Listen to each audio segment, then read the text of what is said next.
Welcome to a journey through one of the most unsettling cases in American history. Today, we uncover a mystery buried for generations, hidden deep within the mountains of North Carolina, where the quiet walls of the Catholic Church concealed truths that were never meant to be forgotten.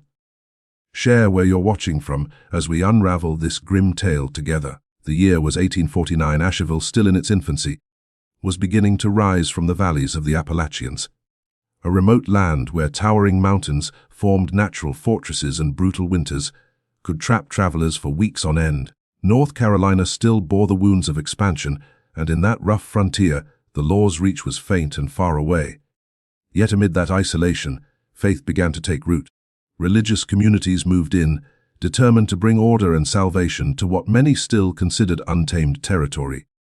It was in this world that Sister Catherine Marlowe arrived, a nun from the Order of the Sisters of Mercy, sent from Baltimore with a mission to build a small outpost near Asheville. Historical records from Buncombe County note her arrival in March of that year, accompanied by two fellow sisters. Their purpose was simple but noble: to bring education and medical care to the scattered settlers hidden among the Appalachian peaks. Catherine was 28 years old when she set foot in those cold, mist-shrouded hills. Letters preserved in the Baltimore Diocese archives describe her as a woman of unshakable conviction, brave, intelligent, and unwavering in faith. She had left behind a wealthy Massachusetts upbringing to devote her life to service and the church. Her early days in Asheville were chronicled in a personal diary, a journal that would survive decades, locked in an old wooden chest later discovered by chance. In it, she wrote about the stunning landscape, the pale, blue glow of the mountains at dawn, the murmuring streams that carved through deep valleys, and the fog that cloaked everything before sunrise. But amid her admiration, a thread of unease ran through her words. She described the eerie sensation of being watched when walking the forest paths, strange flickers of light moving among the trees at night, and the uneasy whispers of locals who fell silent when she passed. The mission itself was humble, a rough wooden structure built by settlers desperate for order and faith. Inside stood a small chapel with simple benches and an improvised altar. There Catherine led weekly mass, tended to the sick, and taught reading to those eager to learn. The first weeks passed peacefully until autumn arrived and changed everything. By October 1849, Sister Catherine began receiving unexpected visits after nightfall. Townsfolk who refused to be seen by day. They came burdened with confessions, whispering of strange practices, of secret gatherings deep within the woods, of rituals the church would never condone. She wrote it all down, honoring the secrecy of confession, yet her entries revealed growing dread. Something unnatural was stirring in those mountains, something the church either didn't know about or chose not to confront. The other two sisters soon noticed a shift in Catherine's demeanor. She spent long hours alone in the chapel, praying in silence. When they questioned her, she only said she carried the weight of truths too terrible to share. As winter closed in, the sense of isolation deepened. Roads vanished beneath snow, cutting the mission off entirely, a lonely island trapped in white wilderness. Then, in December, Catherine made a choice that would decide her fate. She penned a long letter to the Bishop of Baltimore, one that was never delivered. In it, she described disturbing discoveries, forbidden rites performed in the name of religion, powerful figures implicated, and rituals blending Catholic ceremony with ancient, older traditions. She begged for guidance, but that letter was later found hidden beneath the floorboards unsent, and on the night of December 23, 1849, Christmas Eve, Sister Catherine vanished. Her disappearance was swift and absolute. No one saw her leave. No one heard a sound. And when the church reviewed its records, her name was erased as if she had never existed. What happened in those frozen mountains that night? Why did the church strike her name from every document?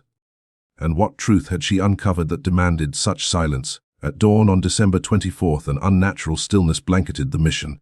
The two remaining nuns awoke to find Catherine gone. Her bed was untouched, her rosary missing from the bedside. The main door was locked from within. The windows were shut tight. There were no signs of struggle, no footprints in the snow. 3 days later, Sheriff Thomas Ricks of Buncombe County was summoned. Known for his diligence in handling disappearances, common in those remote regions, Ricks approached the investigation methodically. He questioned the sisters and the settlers, but no one had seen or heard anything. The town's silence was unsettling. In his official report, still preserved in county archives, Ricks recorded several odd details. Wax drippings on the chapel floor showed candles had burned late into the night. Catherine's diary lay open on her desk, the final entry dated December 22nd. In it, she wrote of a divine revelation, something that left her terrified yet resolute to act. The search went on for weeks, but the brutal winter buried all traces. Snow erased paths, sealed trails, and turned the mountains into a cold labyrinth. Despite exhaustive efforts, no evidence of Catherine was ever found. It was as though she had dissolved into the frozen air of that cursed night. Yet what disturbed Ricks most wasn't the lack of clues. It was the reaction of the townspeople. At the mere mention of the nun's name, eyes would avert, voices would falter, and fear would flicker across faces. It became clear this was no ordinary disappearance. Beneath the surface of that devout mountain town, secrets festered, layers of silence built over generations. Then, in February 1850, an old resident came to Sheriff Ricks in secret. The man, who insisted his name remain off the record, claimed that on the night Sister Catherine disappeared, he had seen strange lights moving toward the crumbling ruins of an abandoned chapel roughly 5 kilometers north of the mission. The structure had been built decades earlier by French settlers, then left to decay after their small community dissolved. Locals spoke of it in whispers, warning travelers never to pass near it, even under the light of day. Sheriff Thomas Ricks decided to investigate. Accompanied by 2 assistants, he made his way to the desolate site, finding the remnants of a stone chapel half swallowed by moss and tangled vines. The roof had partially collapsed, and snow blanketed the ground. Yet, the snow told a story. It had been recently disturbed, showing tracks that suggested several people had gathered there not long before. Inside, the sheriff uncovered a chilling scene. Candles had been arranged in a perfect circle, their wax still soft from recent use. The faint remains of a campfire smoldered near the altar. Strange symbols, carved deeply into the stone walls, stood out sharply against the weathered surface, designs that clearly did not belong to any Catholic tradition. But the most disturbing find was a torn scrap of black fabric, wedged tightly into a crack between 2 stones. The coarse texture matched the material used for a nun's habit. It had been ripped off violently. Ricks collected what evidence he could and continued his investigation. But from that day forward, unexpected obstacles began to appear. Direct orders arrived from his superiors in Raleigh, instructing him to close the case. They cited limited resources and adverse winter conditions, effectively cutting off his inquiry. The sheriff resisted at first, convinced that something far more sinister was being buried. But as pressure mounted from higher authorities, he was forced to comply. In his private notebook, however, Ricks wrote one haunting line: "There are powers in these hills that answer not to the law of men, and secrets that refuse to stay buried." Not long afterward, he transferred to another county, taking with him several documents that never appeared in official archives. Meanwhile, the Catholic Church took swift and quiet action. The 2 surviving nuns who had worked beside Sister Catherine were discreetly reassigned, one sent to a convent in Pennsylvania, the other to Louisiana. In March 1850, the Asheville mission was permanently closed, the official reason listed as lack of funds. The property was soon sold to a local merchant, who repurposed the humble chapel into a grain warehouse.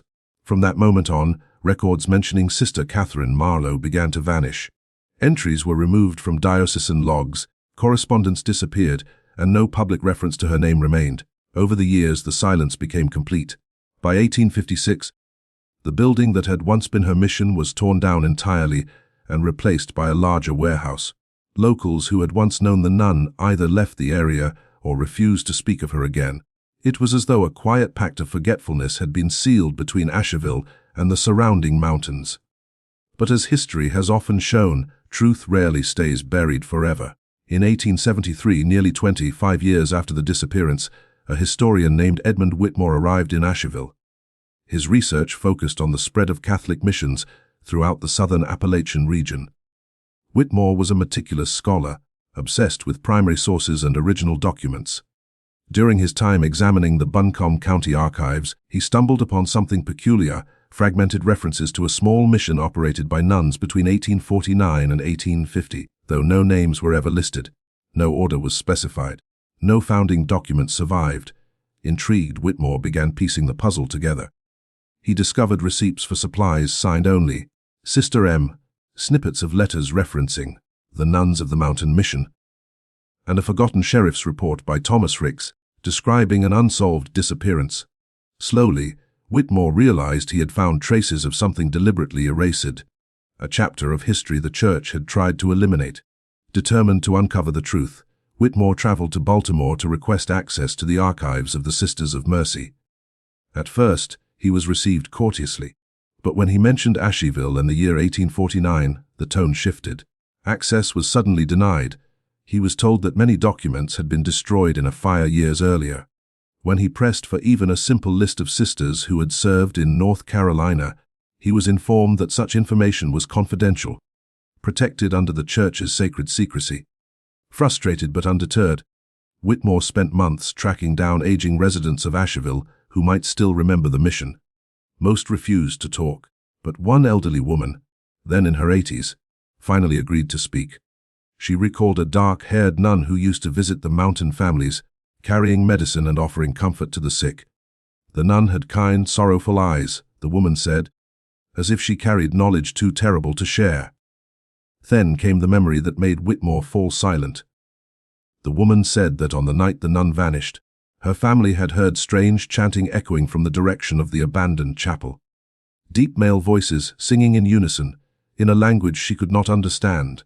Her father, pale and frightened, locked every door and window, warning the family to stay quiet until sunrise. When the news of Sister Catherine's disappearance spread the next day, he whispered only. She saw what was not meant to be seen.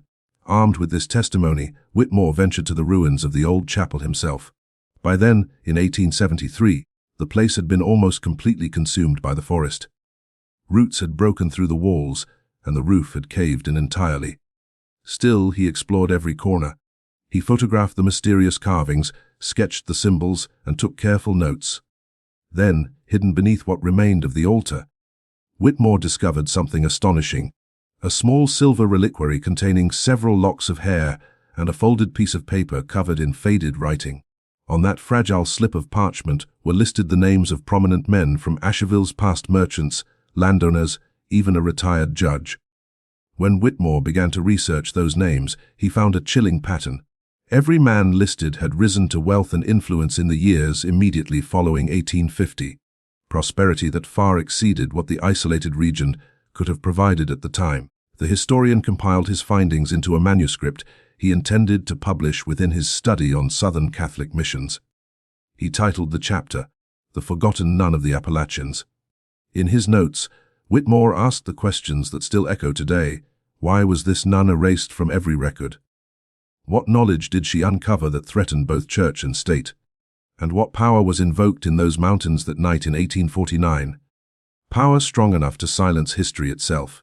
And what was the true link between Sister Catherine's disappearance and the names hidden within that mysterious reliquary? Before he could find the answer, Edmund Whitmore's research took a dark turn. Not long after his discoveries, strangers began to appear at his Boston home, well-dressed men who introduced themselves vaguely as representatives of certain interests in North Carolina. They spoke politely, but their message was unmistakably threatening.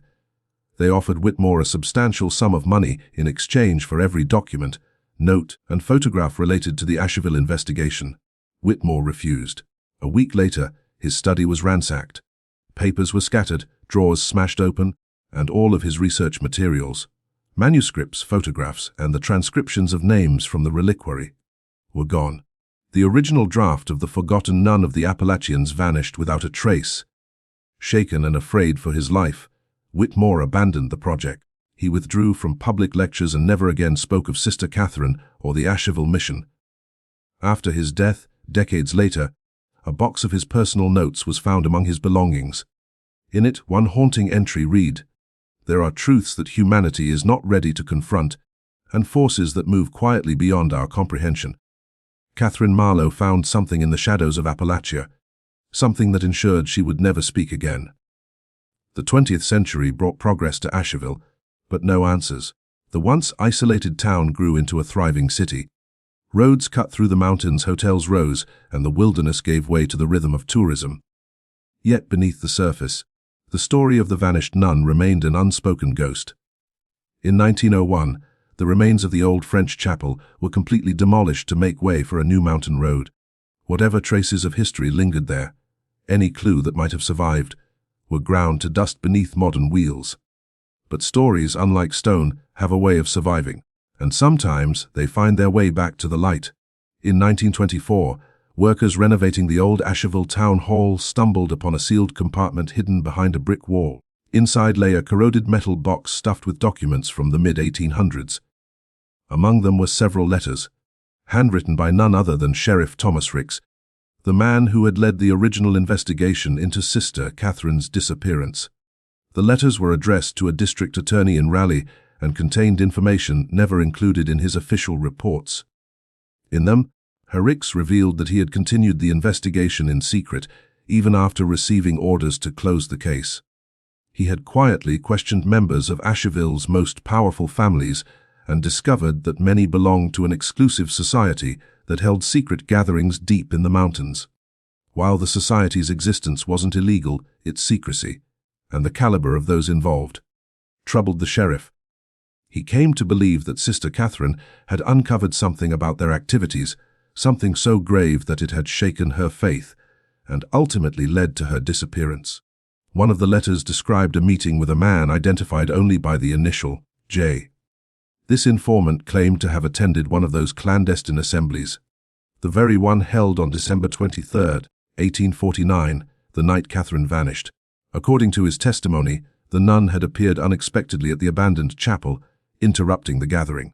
She accused those present of corrupting sacred teachings and desecrating holy rites with pagan rituals. The witness described her as fearless, a single woman of faith confronting powerful men in the dead of night. What happened next was chaos, raised voices, veiled threats, then silence. He claimed Catherine was taken from the chapel by force, though he fled before seeing what became of her. The sheriff recorded that the informant, racked with guilt and fear, refused to testify publicly, and shortly afterward, disappeared without a trace. In those same letters, Sheriff Ricks laid out a grim theory, that Sister Catherine's disappearance had been no accident, but a deliberate silencing meant to protect the reputations of Asheville's most prominent families. He wrote that he had sent a confidential letter to the Archbishop of Baltimore, pleading for church intervention. The letter, like the nun herself, was never heard of again. When the 1924 discovery surfaced, it caused a brief stir in the local press. The Asheville Gazette ran a handful of stories, treating it as a curious footnote of mountain folklore. Soon after, the documents were quietly archived, and public attention drifted elsewhere. But one man refused to let it rest. His name was Robert Clayton, an investigative journalist known for his relentless pursuit of hidden truths. Fascinated by the rediscovered letters, Clayton decided to reopen the century-old case. He began tracing the descendants of the men named in Ricks's notes, families who still held power in Asheville's business and political circles. What he found was resistance. Doors closed in his face. Questions were met with silence or thinly veiled hostility. Some descendants claimed ignorance. Others warned him to let sleeping ghosts lie. Clayton pressed on, expanding his search to the church's archives. Traveling to Baltimore, he managed to access fragments of correspondence from the mid-19th century. Buried in those dusty records, he found a brief but chilling mention, a reference to a North Carolina incident, and a notation that appropriate measures were taken to preserve the order's reputation. No further explanation was given. Even more unsettling was the discovery that no record of Sister Catherine Marlowe existed at all within the archives of the Sisters of Mercy. No entry of her vows, no baptism, no transfer documents, nothing. It was as though she had never lived, never served, never drawn breath within their walls. Clayton wrote in his private journal, "Someone took great pains to erase her from history. Too much effort, too much precision, for it to be mere coincidence. I am certain that Sister Catherine uncovered something that endangered both the church and the powerful families of Asheville. Her disappearance was not fate, it was orchestrated. Her memory was destroyed to ensure the truth would die with her. But what exactly had she found, and why? After nearly a century, did the forces that silenced her still seem to linger, guarding that secret in the mountains of North Carolina? Clayton vowed to find out, decided to contact the Sisters of Mercy directly, hoping that the order might shed some light on what had happened to Sister Catherine Marlowe and Sister Elizabeth. In early 1968, she traveled to Baltimore to meet with representatives of the order. At first, the sisters were polite but distant, expressing surprise at her inquiries. When Margaret presented copies of the diary and explained where it had been found, their demeanor subtly changed. They assured her that the matter would be reviewed by church authorities and that the diary would be handled appropriately. Margaret left the meeting uneasy, sensing that her discovery had touched upon something long buried and best left undisturbed. Days later, she received a formal letter thanking her for her dedication to preserving history, but also instructing her not to publish or distribute any additional material related to the diary. The tone was courteous, yet unmistakably firm. Not long after returning to Asheville, Margaret noticed she was being followed. A dark sedan often parked across from her small home, its occupants never emerging. She mentioned it to friends, but they dismissed her fears as paranoia. Within months, Margaret abruptly resigned from her teaching position and withdrew from public life. Those who knew her said she became reclusive, rarely leaving her house except for Sunday services. She passed away in 1974, leaving behind only a small box of papers that included her correspondence with the Sisters of Mercy and a handwritten note that read, "The truth is still out there, sealed by those who fear it." After Margaret's death, her personal effects were donated to the Asheville Public Library archives. For decades, her box remained unopened, its label faded and unreadable. It wasn't until 2009 that a graduate student researching local folklore stumbled upon it while cataloging old donations. Inside were the copies of Sister Elizabeth's diary and Margaret's own letters, which reignited interest in the long, forgotten disappearance of Catherine Marlowe. Modern researchers began re-examining the case with fresh eyes. Using digital enhancement, they managed to restore portions of the diary that had been nearly illegible. The newly legible lines hinted that Catherine's discoveries may have extended far beyond local heresies. One passage mentioned visitors from the coast and agreements signed in the shadows, suggesting that the secret gatherings involved not just townsfolk, but powerful outsiders with ties to trade and early industry. Historians speculated that these meetings could have revolved around hidden financial dealings, masked by ritualistic symbolism, a way for influential families to disguise their alliances. Yet others proposed darker explanations, that Catherine had uncovered a cultic tradition lingering from old European sects, cloaked beneath the guise of Catholic devotion. Whatever she found, it was enough to terrify her and those who silenced her. Every attempt to expose the truth, Whitmore's manuscript, Hendrick's letters, Clayton's investigation, and Margaret's persistence, had ended abruptly, often violently. Each time the evidence vanished or was declared lost to accident or decay. Today, the story of Sister Catherine Marlowe exists at the uneasy crossroads between history and legend. Locals still whisper of a pale figure sometimes seen near the ruins of the old road where the chapel once stood, clad in white, her face obscured by shadow. Some say she wanders searching for her missing record of shadows, while others believe she guards it still, keeping its secrets from ever resurfacing. Whether the truth lies buried beneath centuries of silence or locked within church vaults, one thing remains certain: those who have sought to uncover it have paid a price. The case of Catherine Marlowe endures not merely as a tale of a vanished nun, but as a haunting reminder that some histories are buried not by time, but by intent. To publish her findings, she encountered a wall of resistance. Every major newspaper and historical journal she contacted either ignored her submissions or returned them with vague excuses about lack of verifiable sources. One editor, speaking off the record, warned her that the material was too sensitive and that certain people in positions of influence preferred the past to remain undisturbed. Undeterred, Margaret decided to compile all her research, Dorothy's testimony, the diary, and her own notes, into a manuscript she titled The Silence of the Mountains. Before sending it to a small independent publisher in Virginia, she made multiple copies, storing one in her home, another in her lawyer's office, and a third in the same bank vault where she had hidden Sister Elizabeth's diary. She also sent an incomplete version to a friend and fellow historian in Chicago, in case something happened to her. But before the book could be printed, the publishing house suffered a mysterious fire that destroyed its archives and printing equipment. The cause was officially listed as an electrical malfunction. Margaret, however, saw it differently. She believed someone had deliberately silenced her work, just as every other attempt to expose the truth about Catherine Marlowe had been silenced before. In the months following the fire, Margaret became increasingly paranoid. Neighbors noticed strangers visiting her home late at night, and she confided to a close friend that she was being watched again, just as she had been years earlier after discovering the diary. She spoke of phone calls filled with static, of envelopes slipped under her door with no return address. Her health began to decline rapidly, and she withdrew completely from public life. Yet she continued to write, filling notebooks with reflections on faith, truth, and the weight of secrecy. In one of her final entries, dated March 1974, just weeks before her death, Margaret wrote, "If these words are ever found, let them serve as a warning. The story of Sister Catherine is not about one woman's disappearance. It is about the cost of defiance. She challenged powers that wore the face of piety, but hid the heart of corruption. They silenced her, as they have silenced all who followed her path. But the mountains remember, and one day the earth will give back what it has taken." After Margaret's passing, her remaining papers were boxed up and forgotten in the storage room of the library where she had once taught. It wasn't until 2015, when an archivist digitizing old collections came across the folder labeled Sinclair, Unsorted Research, that the mystery was revisited once more.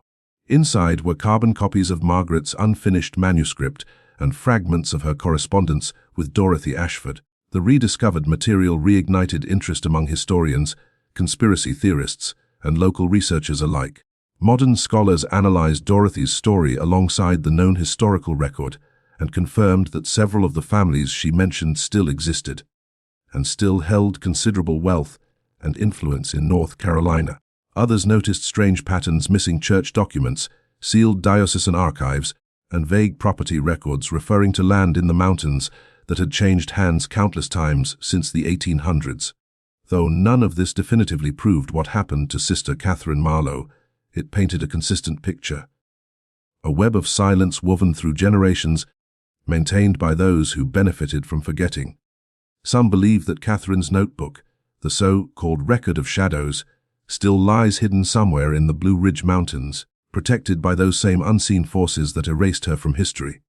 And so the story persists, passed from investigator to investigator, whispered among locals, retold in fading letters and forgotten manuscripts. It has become a legend of the Appalachians, a haunting reminder that truth can be buried, but never fully erased. A group of hikers exploring an undeveloped area near the Blue Ridge Parkway, roughly 5 kilometers from the site where the old chapel once stood, had stumbled upon a narrow cave partially hidden by roots and moss. Inside, they discovered remnants of old wooden beams, traces of extinguished fires, and what appeared to be fragments of religious artifacts, a corroded cross, bits of melted candle wax, and shards of pottery painted with faint Christian symbols.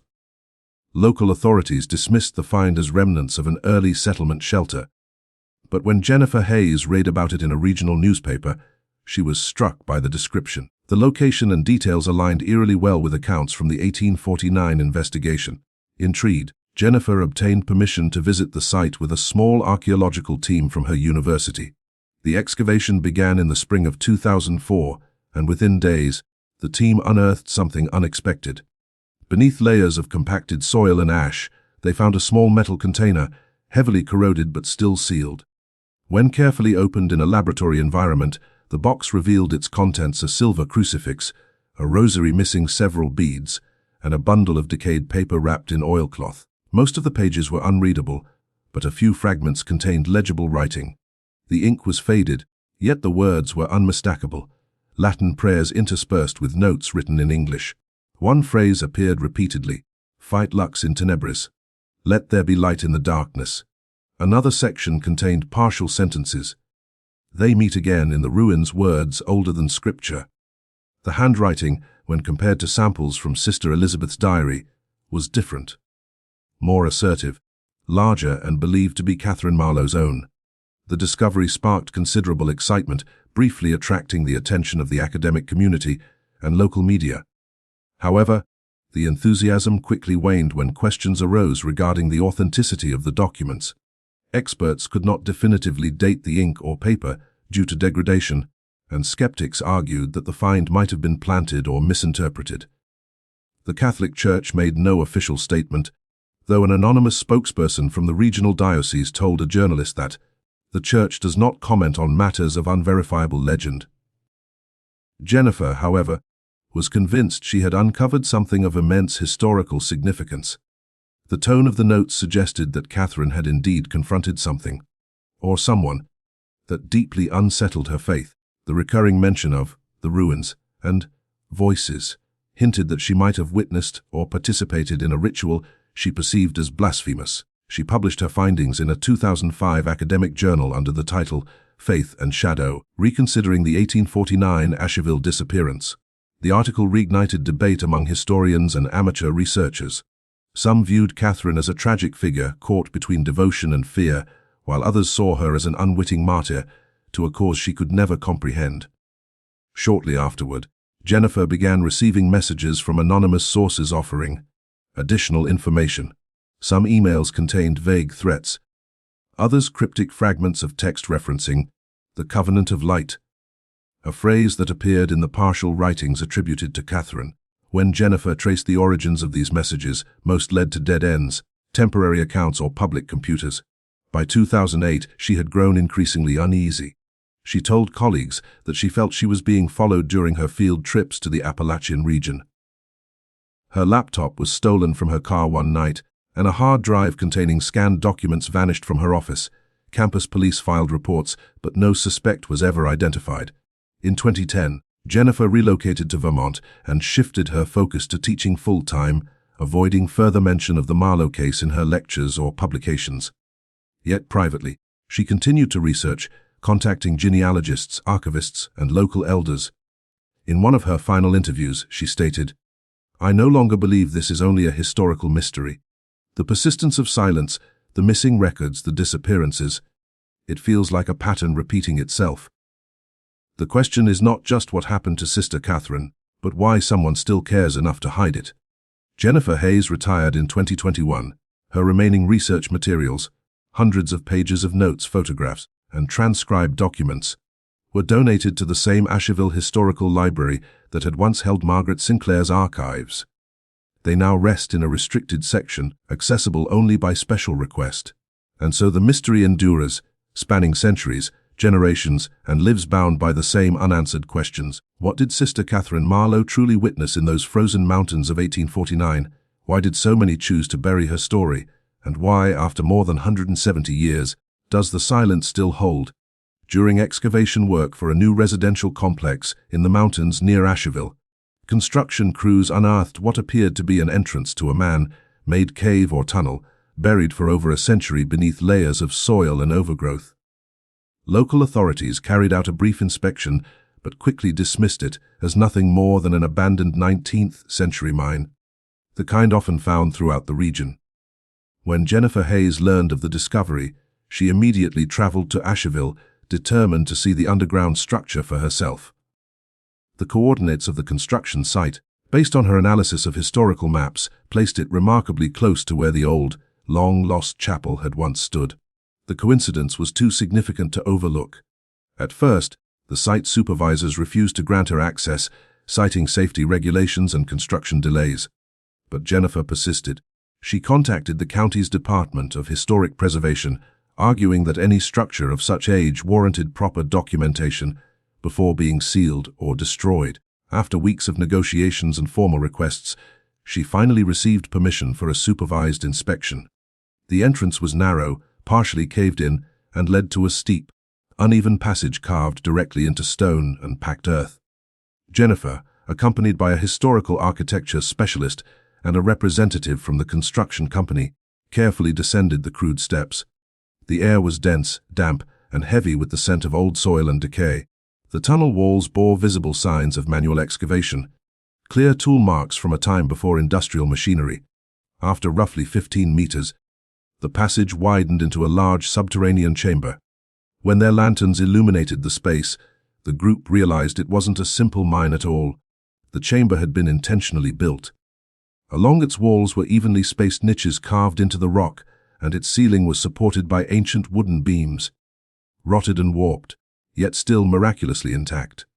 Scattered across the floor lay remnants of candles melted long ago, fragments of corroded metal that might once have been candle holders or ritual implements, and faint carvings on the walls, nearly identical to those once recorded in the old chapel demolished decades earlier. Jennifer's heart pounded as she photographed everything. She knew with growing certainty that this was no ordinary site. This was likely the hidden meeting place of the mysterious society that had once drawn Catherine Marlowe's attention. While examining the niches along the wall, Jennifer noticed something unusual. In one recess, partially shielded from moisture by a natural rock outcrop, was an object wrapped in brittle, decaying fabric. Her hands trembled as she carefully retrieved it, wearing protective gloves. Beneath the rotted cloth lay a small, leather-bound book, its cover hardened with age but astonishingly preserved. The pages, though stained and fragile, remained legible. On the very first page, in elegant and deliberate script, was written a name: Catherine Marlowe. It was the missing notebook, the record of shadows, that Sister Elizabeth had once mentioned in her diary. After more than a century and a half, Catherine's hidden testimony had finally resurfaced. Jennifer resisted the urge to open it immediately.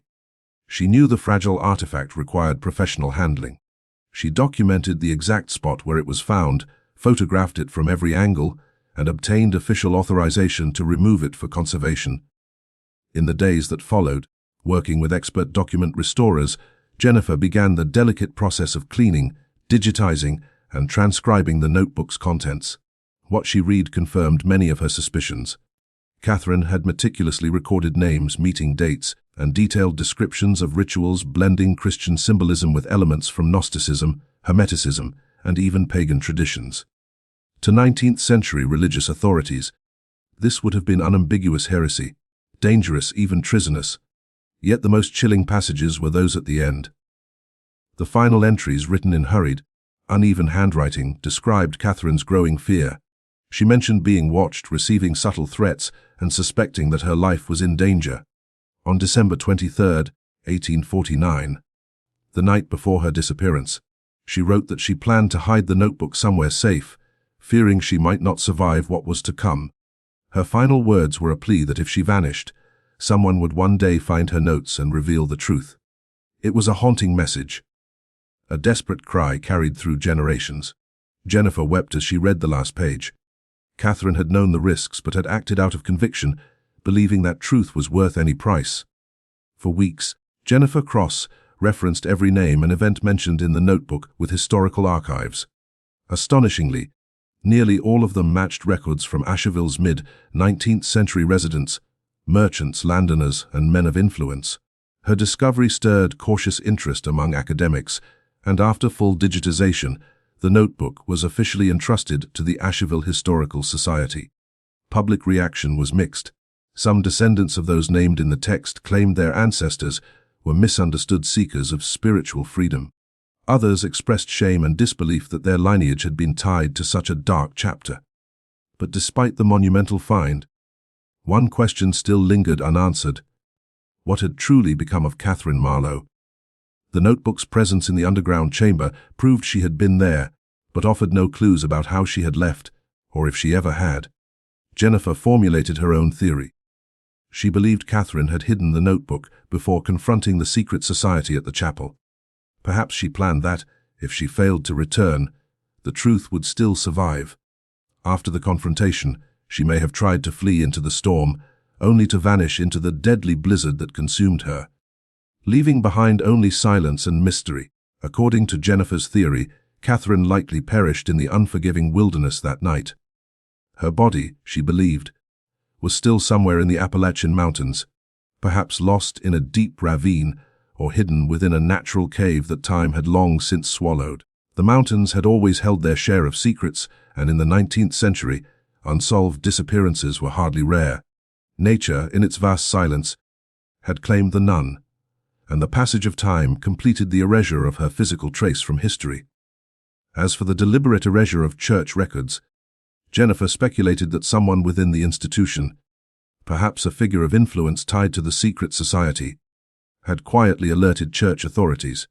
Confronted with a potential scandal involving a nun and accusations of heresy directed at respected citizens, the church had chosen silence over confrontation.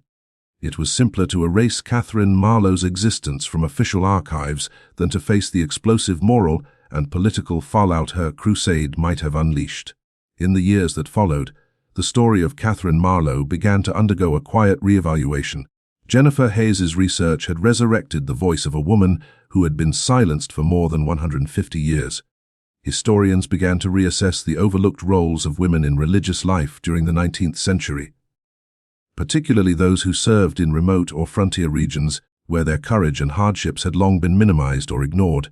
By 2008, the Asheville Historical Society organized an exhibition dedicated to forgotten figures in local history, and at its heart stood the story of Sister Catherine Marlowe. Her digitized notebook, photographs of the underground chamber, and a carefully reconstructed timeline of the 1849 events were all displayed prominently. The exhibit drew considerable public attention, scholars intrigued by the mystery, and townspeople captivated by this unsettling chapter of their city's hidden past. On the gallery walls, enlarged pages of Catherine's notebook revealed her delicate handwriting, words filled with devotion, dread, and moral clarity. Nearby maps traced the geography of her final days, the mission, the ruins of the chapel, and the site of the underground chamber unearthed in 2003. Historical photographs depicted Asheville as it once was, a fledgling mountain settlement, remote and enclosed by wilderness. But not everyone welcomed the renewed attention. Some descendants of the men implicated in Catherine's notes publicly objected, accusing the exhibition of vilifying their ancestors. They claimed those men had simply been seekers of spiritual freedom, refugees who had fled persecution in Europe, only to find themselves judged once more in America's rigid religious climate. Others, however, supported the exhibition, viewing it as an opportunity to finally confront the uncomfortable truths their families had long whispered about but never dared to discuss openly. In some households, tales of the winter the nun vanished had persisted across generations, always followed by stern warnings never to speak of it beyond family walls. Then, during the exhibition's third week, an unexpected visitor arrived, an elderly man named Marcus Ricks, who carried with him something that would change everything once again. He introduced himself as the great-great-grandson of Sheriff Thomas Ricks, the original investigator assigned to Catherine's disappearance. In his hands, he bore an aged wooden box, a family heirloom that, he explained, had been passed down through the generations, containing private documents his ancestor had kept secret until his death. Marcus revealed that Thomas Ricks had left specific instructions in his will. The papers were not to be destroyed, but neither were they to be made public until the truth of the Marlowe case began to surface through other means. The sheriff had foreseen that, someday, when enough time had passed and all those directly involved were long gone, someone would come seeking answers, and only then should the contents be revealed. Inside the box was a letter dated 1851, written by Thomas to his elder brother shortly after he resigned his post in Buncombe County. The letter detailed a confession he had received from a remorseful informant, someone who had participated, albeit on the fringes, in the secret society's meetings. The man, burdened by guilt, had finally broken his silence. According to the informant, Catherine had not vanished by accident in the snow. She had been taken to the underground chamber, the very one rediscovered decades later, and kept there as the group argued over what to do about the crisis she had provoked. They never intended to harm her, the man insisted, only to persuade her to destroy her notes and promise to remain silent. For hours, amid the freezing air of that December night, a tense debate raged underground. Some pleaded for mercy, fearing exposure and ruin.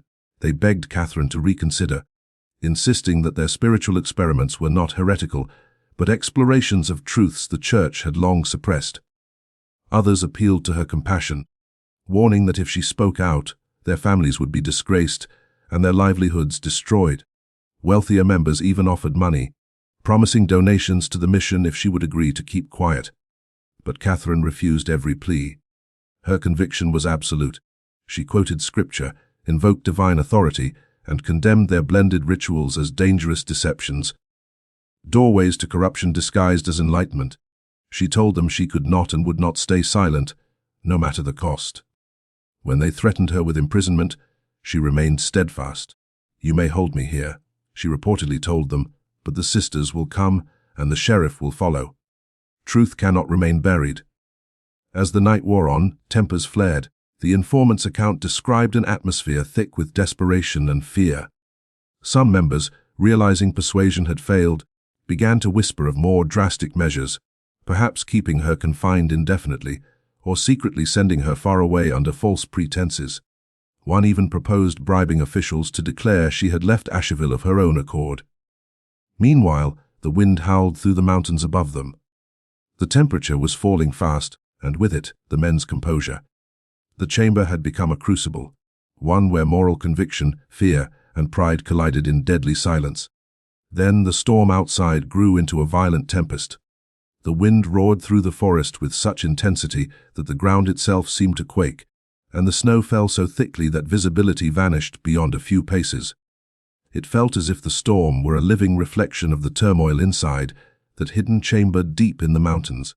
Among the men gathered there, philosophers by claim but superstitious at heart, unease began to spread. Several whispered that the storm was an omen, a divine warning that they had crossed a forbidden threshold. One of the youngest among them, described by the unnamed informant as a man not yet 30, became visibly distressed. The fear in his eyes betrayed his realization that what they were doing might spiral into something from which there would be no return. Ignoring the sharp objections of his elders, he suddenly rose, walked to the entrance, and unbarred the door. Turning to Sister Catherine, he told her she was free to go. Perhaps he thought that granting her release would soothe his conscience, or that the ferocity of the blizzard would deter her from straying too far. Maybe, in his naivete, he imagined that she would wait just outside, come to her senses, and return once the storm eased, so they could resume their debate with cooler heads. But Catherine didn't hesitate for even a heartbeat. As the informant recalled, she seized her rosary, straightened her habit, and stepped into the howling night without a backward glance. She carried no cloak against the biting cold, no supplies, no lantern to pierce the darkness, only her unyielding faith and the desperate hope that she could reach safety and expose what had transpired. The men stood frozen, stunned by the enormity of what had just occurred. Panic and guilt surged through the chamber. Some urged that they follow her immediately, but fear restrained them. The fear of exposure, the fear of being recognized, and perhaps the fear of the storm itself. Others comforted themselves with hollow logic, insisting that she would soon realize the folly of her decision and return, or that she would find refuge in a nearby cabin, or that divine providence would protect her. But Sister Catherine never came back. 2 days later, when the storm finally subsided, and they dared to search, not a single trace of her could be found. The snow had buried every footprint, every sign of her passage, transforming the landscape into a boundless white expanse that erased her from the world as if she had never existed. The informant told Sheriff Hendrick that this decision, the choice to let her walk into the storm, tormented the men for the rest of their lives. Her face, her voice, her defiance haunted their dreams, a specter of guilt they could never silence. Hendrick's letter to his brother closed with a somber confession. He had spent months verifying the informant's testimony through quiet inquiries and independent sources, and every verifiable detail matched perfectly. The sheriff was convinced the account was true. A chilling sequence of human errors and moral cowardice that culminated in a tragedy that could have been avoided. Determined to bring justice to light, he drafted reports and requested state resources to reopen the investigation once the spring thaw arrived. But his appeals were swiftly rejected. His superiors in Raleigh sent polite but unmistakably firm instructions the case was closed, the matter best left undisturbed. "Let the dead rest in peace," they said. "Do not stir still waters." Hendrick realized then that he was facing forces far greater than local politics, an entrenched web of influence stretching from Buncombe County to the state capital, perhaps even beyond. The truth, he understood, was to remain buried along with Catherine in the frozen Appalachian wilderness. Disillusioned, Hendrick resigned his post a few months later, leaving North Carolina for a quiet corner of Kentucky. Yet he did not abandon the case entirely. He kept every letter, every document, preserving them with instructions that they be made public when the time was right. When Hendrick's papers were displayed in the 2008 exhibition, they cast the story of Catherine Marlowe in a new, tragic light. Her final act, choosing to face a deadly blizzard rather than betray her conscience, embodied both immense courage and the futility of dialogue between two utterly opposed worlds. The men in that mountain chamber were not monsters, only flawed human beings who made catastrophic choices under impossible pressure. It was tragedy in its purest form, noble intentions twisted by fear and pride until disaster became inevitable. The Asheville Historical Society swiftly revised its exhibition, adding the newly uncovered documents and detailed explanations of their significance. The sheriff's letters were digitized for public access, and historians gathered to reassess the case. Among them was Jennifer Hayes, now a respected professor, who had spent years piecing together the fragments of Catherine's story. Determined to bring closure, Jennifer spent 2 years writing a definitive account, published in 2010 under the title Voices in the Mountains, The Lost Story of Catherine Marlowe and the Secrets of the Appalachians. It was not a sensationalized tale, but a deeply empathetic study of faith, power, and moral conflict. Critics hailed the book for its balance, for portraying Catherine not as an untouchable saint, nor her adversaries as villains, but as human beings trapped by their own convictions and fears. The book's success reached beyond academia. Reading circles debated its pages, podcasts dedicated episodes to the mystery, and travelers flocked to Asheville to walk the same ground where faith and tragedy once met. The city, proud of its history, gradually embraced even this shadowed chapter as part of its identity. Then, in 2012, the Catholic Diocese of North Carolina issued a statement that stunned many, an acknowledgement that grave errors had indeed been made in the handling of Sister Catherine Marlowe's disappearance. It was not full closure, but it marked the first time in over a century that the institution had publicly recognized her suffering and the silence that followed. The institution issued a statement expressing profound regret for the deliberate erasure of Catherine Marlowe from church records and the failure to properly investigate her disappearance. It acknowledged that the desire to preserve the church's reputation had taken precedence over the pursuit of truth and justice. In that same declaration, the diocese announced that Catherine Marlowe's name would be officially restored to the archives of the Sisters of Mercy, posthumously recognizing her service, faith, and sacrifice. Although the statement did not offer clear answers about the events of that fateful December night, it marked a vital moment of accountability, an admission that silence and fear had allowed an injustice to persist for generations. It was a modest gesture in form, yet profoundly significant in its moral weight, a small but essential step toward historical truth and spiritual reparation. In the months that followed, local activists and members of Asheville's historical community launched a determined campaign to create a permanent memorial in Catherine's honor. Initially, the proposal met resistance from certain families who remained uneasy about the renewed attention surrounding the case. But gradually, public sentiment shifted. Supporters argued that commemorating Catherine was not about casting eternal blame, but about recognizing that forgotten stories deserve to be told. That truth, once silenced, must one day be heard. The final design was intentionally simple, a bronze plaque set within a quiet park near the site of the old mission, dedicated not only to Catherine herself but to all women whose voices had been stifled, erased, or distorted throughout American history. The inscription, written after months of careful discussion, described her as a woman of unshakable faith who paid the ultimate price for her convictions. The memorial was inaugurated on a crisp December morning in 2013, exactly 164 years after Catherine vanished. The sky was a flawless winter blue, and the Appalachian Mountains loomed solemnly in the background, as if bearing silent witness to the long, overdue act of remembrance. Descendants of several families connected to the case attended, many traveling across the country, to be part of this moment of reconciliation. Representatives of the Catholic Diocese led a brief but heartfelt service, blessing the monument and offering prayers for Catherine's soul. Jennifer Hayes, now a celebrated historian, delivered the main address. Her voice trembled as she spoke of the decades-long effort to uncover the truth, The tireless researchers, archivists, and locals who had preserved fragments of Catherine's story until the world was ready to hear them. She reflected on how this case illuminated timeless themes: moral courage, faith under pressure, and the danger of institutions choosing secrecy over integrity. But the most moving moment came when an elderly nun from the Sisters of Mercy, who had traveled from Baltimore, stepped forward. She gently placed a wreath at the base of the memorial and, in a trembling yet resolute voice, read aloud Catherine's final diary entry, the words written mere hours before her disappearance. Her voice echoed softly through the cold air, carrying Catherine's message across time. For the first time in more than a century and a half, her words were heard by a world willing to listen. In the years that followed, the memorial evolved into an unexpected place of quiet pilgrimage.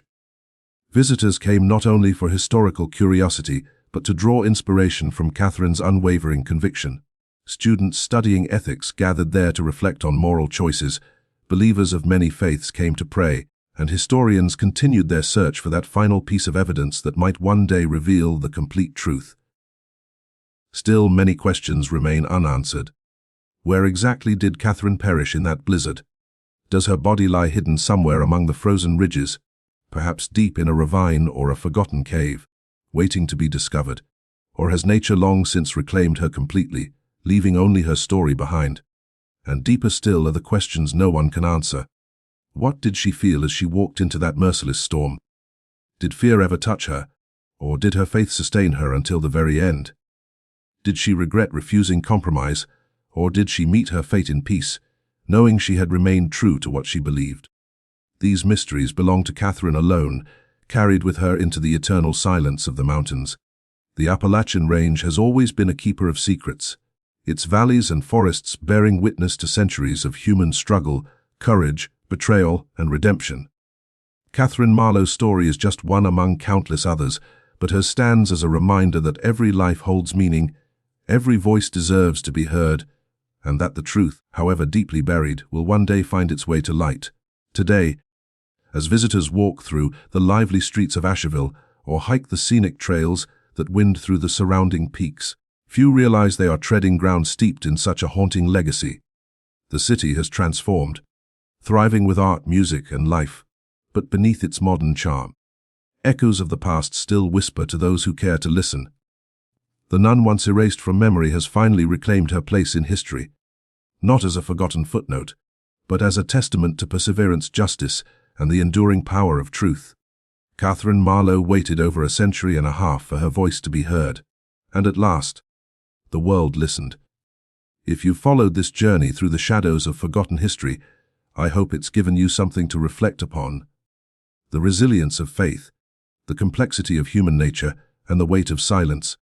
This channel is devoted to uncovering hidden stories just like this, narratives that challenge our understanding of the past and illuminate the parts of history left in darkness. If you found this story as compelling as we did, please leave a like to help others discover it. Subscribe and turn on notifications so you won't miss our next exploration into the mysteries that time tried to conceal. And in the comments, share your thoughts. Do you believe Catherine made the right choice when she refused to yield, or was there another path she could have taken? I read every message. Until next time, join us again as we uncover more forgotten truths buried in the dark corners of history.